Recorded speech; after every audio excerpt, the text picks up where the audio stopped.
జగన్ టైంలో ఒక మర్డర్ జరిగితే జగనే చేయించేశాడన్నంత రచ్చ చేసేవాళ్ళు, లేదా రాష్ట్రం శాంతి భద్రతలు సర్వనాశనం అయిపోయానేవాళ్ళు. గంజాయి ఎక్కడైనా పట్టుకున్నది పోలీసులైనా గంజాయి రాష్ట్రం చేసేసాడు అనేవాళ్ళు. అట్లాంటి విచిత్రమైనటువంటి దాంట్లో మరొకటి, అక్కడ పరిశ్రమల్లో ఏదన్నా లీక్ అయితే అది జగనే చేయించాడు, లేకపోతే జగన్ మనిషే చేయించాడు, లేకపోతే జగన్ వైఫల్యం వల్లనే అని రాసుకొచ్చేవాడు. ఇప్పుడు వచ్చేటప్పటికి వార్తగా రాస్తున్నారు. అనకాపల్లి జిల్లా నక్కపల్లి మండలం హెట్రో మెడికల్ ఔషధ పరిశ్రమలో మంగళవారం రాత్రి 8 గంటల ప్రాంతంలో విషవాయువు లీకై 12 మంది అస్వస్థతకు గురయ్యారు.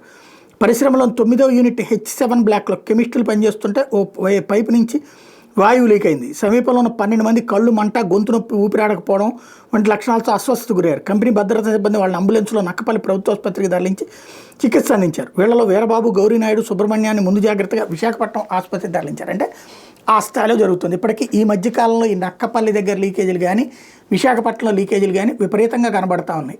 కనీసం ఈ 7-8 నెలల్లో ఒక 10 ఇన్సిడెంట్లు అయినా చోటు చేసుకుని ఉంటాయి. అయితే ఈ వార్తలుగా రాస్తున్నారు, అట్లాగే రాయాలని కోరుకుందాం. అదే సందర్భంలో ఒకసారి అన్ని ఫ్యాక్టరీలకు సంబంధించి ఒక నివేదికను తెప్పించుకుని వాళ్ళకి సంబంధించిన ఎందుకు ఇట్లా లీక్ అవుతున్నాయి, ఎందుకు ఈ విధమైనటువంటి ప్రాబ్లం వస్తుందని సాల్వ్ చేయాల్సిన అవసరం ఉంది.